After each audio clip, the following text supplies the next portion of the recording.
Assalamualaikum warahmatullahi wabarakatuh. Semangat pagi anak-anak kelas 5. Bagaimana kabarnya hari ini? Ibu doakan semoga kamu dan keluarga selalu dalam keadaan sehat ya. Sebelum belajar, mari sama-sama kita berdoa terlebih dahulu ya. Berdoa menurut agama dan kepercayaannya masing-masing. Berdoa dimulai. Berdoa selesai. Tahukah kamu, pada zaman dahulu, anak-anak Betawi memiliki banyak ragam permainan. Masyarakat Betawi masa dahulu biasanya tinggal di daerah yang banyak pepohonan dan memiliki kebun yang luas.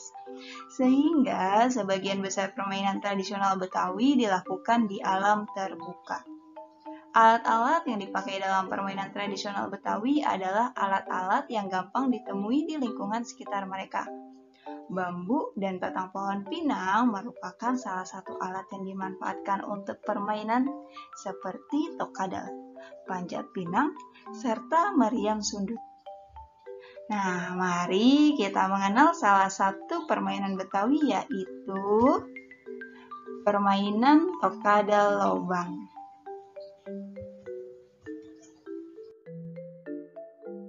Tujuan pembelajaran. 1. Siswa dapat mengenal tokada lobang sebagai salah satu permainan asli Betawi. 2. Siswa dapat memahami peraturan permainan tokada lobang. 3. Siswa dapat menyebutkan nilai luhur dalam permainan tokada lobang. Sejarah permainan tokada lobang.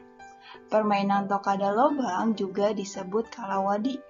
Terkait sejarah, tidak ada yang tahu persis kapan permainan tersebut muncul. Namun dulu tokadal muncul ketika anak-anak merasa terkejut atas kehadiran binatang kadal atau bengkarung. Secara refleks mereka melemparkan kadal hingga jauh dengan batang kayu. Semenjak itu anak-anak menjadikan kejadian tersebut menjadi sebuah permainan yang biasa dimainkan di lapangan terbuka. Namun, dalam permainan kadal atau bengkarung diganti dengan sebatang kayu. Nah, alat yang digunakan dalam permainan tokadal lobang yaitu kayu bulat dengan panjang kurang lebih 40 cm dan diameter 2,5 sampai 3 cm sebagai alat pengukul atau pengetok. Lalu digunakan kembali kayu tambahan berukuran kurang lebih 10 cm sebagai simbolisasi kadal atau bengkarungnya. Untuk kayu bisa memanfaatkan kayu apapun selama kayu tersebut tidak mudah patah. Selanjutnya, gali lubang di tanah lapang dengan diameter kurang lebih 5 cm atau bisa diganti dengan memasangkan 2 buah batu bata yang diletakkan secara berjajar dengan jarak kurang lebih 5 cm. Mengenal permainan tokada lobang. Permainan tokada lobang dilakukan secara berkelompok dengan tiap kelompoknya terdiri dari 2 sampai 4 orang.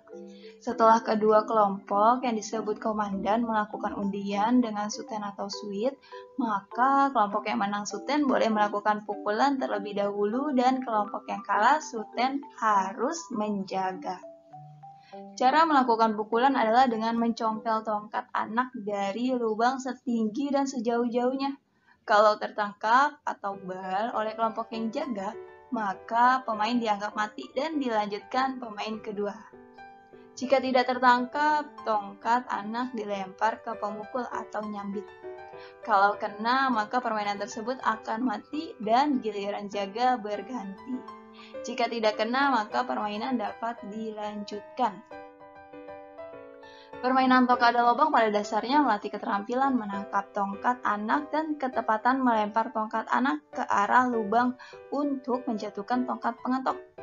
Permainan tokada lobang sangat membutuhkan kegesitan, ketangkasan, dan sportivitas para pemainnya. Para pemain harus menaati peraturan dengan tertib agar permainan dapat berjalan dengan lancar dan menyenangkan. Nah, buat kamu yang ingin mencoba permainan tokada lobang, kita pelajari peraturannya terlebih dahulu ya. Yang pertama, para pemain dibagi ke dalam 2 kelompok. Kedua, pemimpin tiap kelompok disebut komandan. Ketiga, siapkan alat untuk bermain, yaitu berupa kayu bulat dengan panjang sekitar 40 cm sebagai pengetok atau pemukul, dan kayu lain sepanjang 10 cm sebagai anak. 4. Siapkan pula lubang di tanah berukuran panjang 15 cm, lebar 3 cm, dan kedalaman sekitar 2 cm. Bisa juga digunakan 2 buah batu bata yang diletakkan berjajar dengan jarak kurang lebih 5 cm. Sebelum permainan dimulai, komandan dari masing-masing regu melakukan suten atau sweep untuk menentukan siapa yang menjadi pemukul dan siapa yang jaga. 6. Kelompok yang menang suten boleh menjadi pemukul, sedangkan kelompok yang kalah harus jaga. 7. Kelompok yang menang suten memulai permainan sebagai pemukul. Ia meletakkan anak ke dalam lubang dengan posisi agak menonjol keluar. Kemudian si pemukul harus memukul anak dengan mengetok sekeras mungkin sehingga anak terlontar ke atas. Secara cepat, anak dipukul sejauh-jauhnya. Setelah anak jatuh ke tanah, maka dihitunglah jumlah langkah jarak jatuhnya sampai ke lubang tadi dengan memakai pengetok. Pemain yang memukul berusaha jangan sampai anak tertangkap oleh pemain lain yang jaga di lapangan di seberang lubang. Bila tertangkap, ia dinyatakan mati dan harus digantikan oleh pemain berikutnya. Pemain yang berhasil menangkap anak mendapat nilai sesuai perjanjian awal, atau misalnya 25 langkah. 9. Permainan berakhir dengan kemenangan kelompok yang berhasil mendapat nilai terbanyak. Wah, sepertinya seru ya jika kita bisa memainkan Tokado Lobang bersama-sama teman di rumah.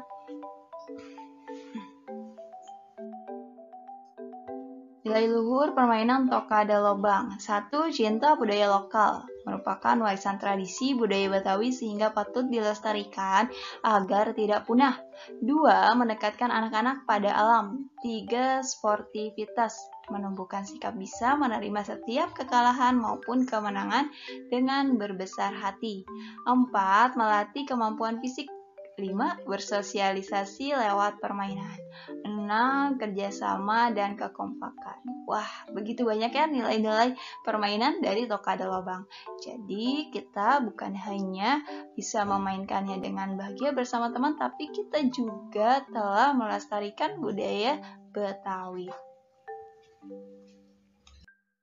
Permainan Tokado Lobang dahulunya begitu digemari oleh anak-anak. Akan tetapi saat ini permainan tersebut sudah ditinggalkan sehingga sudah mulai punah. Jadi kita sebagai warga Jakarta harus berusaha untuk melestarikan permainan tersebut agar tetap lestari dan tidak punah. Nah, untuk kamu yang sudah menyimak materinya dari awal sampai akhir dan sudah memahami apa yang dipelajari, kamu bisa lanjut klik link soal yang ada di deskripsi ya. Setelah kamu mengerjakannya dengan baik dan mendapatkan nilainya, jangan lupa kirim nilai kamu ke guru kamu masing-masing. Terima kasih sudah mengikuti pembelajaran hari ini. Semoga apa yang kita pelajari dapat memberikan manfaat untuk kita semua. Ibu akhiri, wassalamualaikum warahmatullahi wabarakatuh. Sampai ketemu lagi.